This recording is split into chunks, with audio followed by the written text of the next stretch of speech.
I've been growing and selling succulents for over 10 years, and so I know a fair deal about them.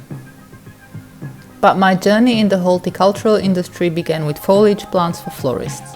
When I made the switch to succulents, I was kind of a beginner too. I knew a bit about them when I made the switch, but have learned so much by just growing and certainly made my fair share of mistakes. I wish I was aware of some stuff not many books talk about. In this video, I'm going to share 7 tips that would have really come in handy when I was new to growing succulents and would have avoided many innocent succulent deaths.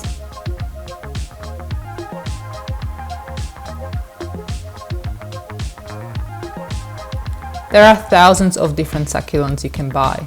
Some are plants that naturally grow in the wild and some are man-made hybrids. The naturally occurring succulents also come from different environments. They mainly grow in arid parts of the world, but some can grow at altitude and some even in humid jungles. Most prefer it bright with good exposure to the sun, but others like indirect sun better and would likely not grow very well if exposed to too much hot sun. And finally, quite a big portion of the hybrids that were created by humans are touchy to say the least and mostly bred for looks rather than hardiness. I always like to use Echeveria Romeo as an example. It is one stunning and super popular succulent hybrid. But it is hard work. Not only can it die suddenly, it is very sensitive to water and humidity. For it to grow well and not have loads of dark spots, you almost need a well-ventilated greenhouse. That is not all though. Because it's so good looking, Romeo has been used to create other hybrids despite all of the problems. I remember when I started getting succulents to grow as stock, I bought loads of different varieties and treated them all the same. And for a while they all looked and grew great because I started at the end of winter when the weather is mild and all succulents grow well here. But when the good old Australian summer heat waves came along, followed by rain and humidity, I quickly learned that not all succulents are as hardy as each other. I had to start using a polytunnel with fans to keep some of these succulents happy. Others needed shade cloth, and then there were some plants that just grew no matter what. I guess what I'm trying to say is if you're new to succulents, don't just go and buy them willy-nilly as they are not all the same. Do a good bit of research first to establish which particular plants are good for what you want from them. If you want garden succulents, there are some fantastic tough varieties anyone can easily manage. If you want to keep succulents indoors, you'll need shade-tolerant varieties as most other succulents would very likely die in a couple of months. Which brings me to my second tip.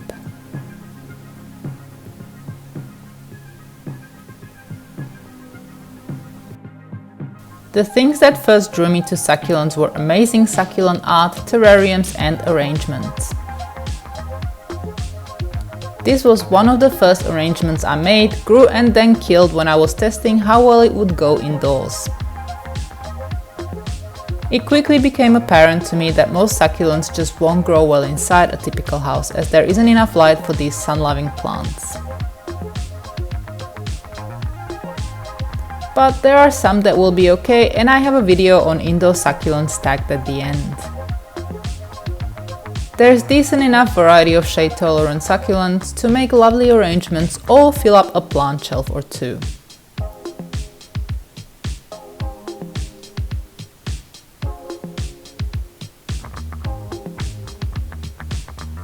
From the very beginning, I've been getting top quality succulent potting mix for my plants.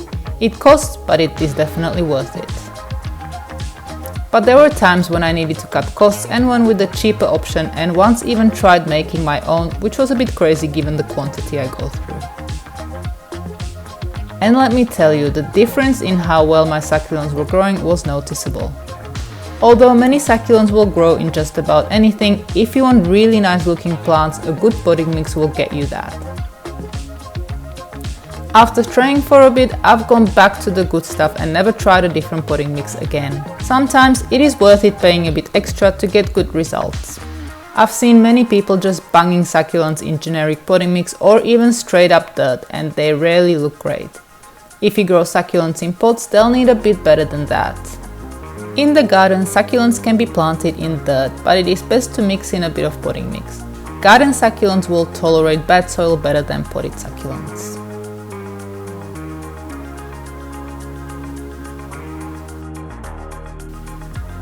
Yes, succulents can be sensitive to too much water, but the great majority will tolerate overwatering and rain. This may shock a few people, but I grow many cactus varieties outside even when it rains.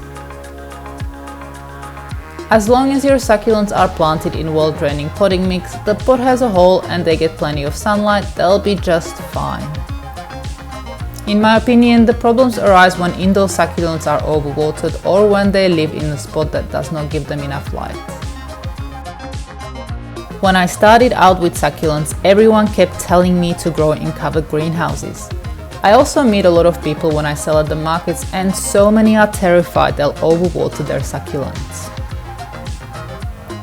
And I was a bit terrified too at the beginning, but to this day I grow the great majority of my succulents outdoors, even during rainy periods. And while it is good to exercise caution, don't panic if your succulents get rained on. It is much more important to make sure they get enough light.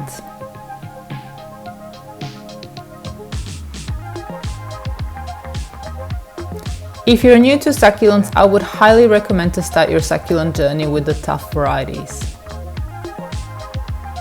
There are so many great resilient succulents that will be okay in heat, cold, drought, rain, potting mix that is not ideal, and will deal with just straight up neglect. Here's a list of top 10 tough outdoor succulents you can pause to read. And top 10 indoor succulents.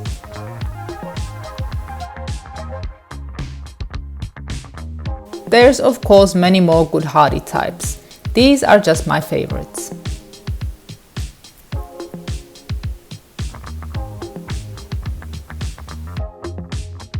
This one is kind of obvious, but hear me out. Not always, but often enough, succulents you buy have been raised in climate-controlled greenhouses in ideal growing conditions. But once they're brought into the real world, they can suffer a bit while they adjust. This may manifest itself as burns from the sun or marks on the leaves. I sometimes buy plants like these when I need to get new varieties and have learned my lesson. They always go under a shade cloth first during summer or when the sun is strong. If you don't have a shade cloth, you can slowly introduce them to morning sun first. If the temperatures are mild, you should be okay and don't have to worry about burns.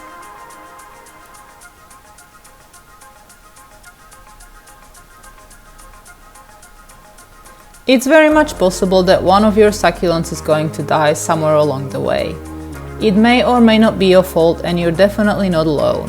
I've had many succulents die over the years. It just happens. Plants can sometimes be weird and die for no apparent reason. You may be doing everything right and have one cark it anyway. Don't beat yourself up about it too much. It happens to all of us. And that's it for today. I hope you found this video useful, and if you have any tips for beginners, please share them in the comments below. To learn more about succulents, you can hit the subscribe button or visit succulentgrowingtips.com. Thank you very much for watching.